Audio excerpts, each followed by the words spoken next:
A very good evening to you. I'm Dwayne Burbick with your Business Day. Finance Minister Audley Shaw says the economy recorded increased growth in the last fiscal year. Mr. Shaw released the revised figures at the launch of a new financial company, Cygnus, last night in New Kingston.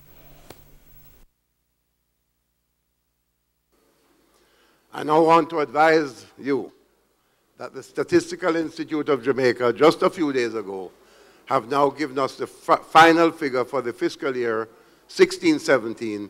The economy grew by 1.3%. Now, what is significant about that is that for the previous 4 years prior to this 1.3% growth, the average annual growth was 0.37%. So we have broken that barrier. Mr. Shaw said the country is on track to achieve 2 to 3% growth in this fiscal year. And the Planning Institute of Jamaica, PIOJ, is projecting that the economy will record 2 to 3% growth in the year. PIOJ Director General Dr. Wayne Henry said the growth will be driven by activities in the tourism, agriculture, mining and quarrying sectors. Dr. Henry was addressing Parliament's Economy and Production Committee yesterday. Mining and quarrying is projected to increase by 40% as a result of the reopening of Alpart, Jamaica's largest alumina plant. And the industry should also be supported by an increase in the price of aluminum on the global market. For hotels and restaurants, projections are for 3.4% growth, which is predicated on improvement in global growth and will be facilitated by an increase in room stock, as well as increased flights from existing and new source markets. The agricultural, forestry and fishing sectors will aid growth projections through increased domestic and external demands from particularly hotels and agro-processing.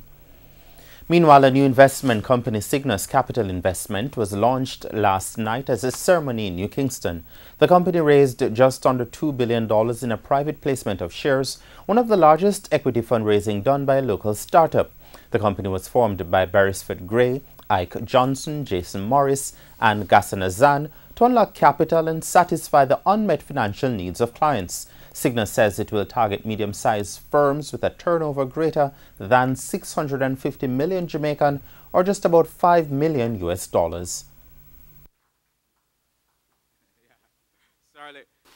That team is on the ground, but behind the scenes we have a board supervising, advising, as boards do. And it's time to bring another Mona Lisa Belafonte, Mona Lisa Belafonte Terlon is our office manager.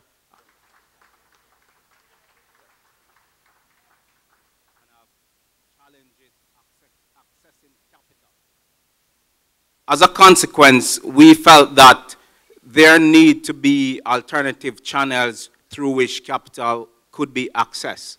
And if we can do that, then what do we have? We have a very simple vision.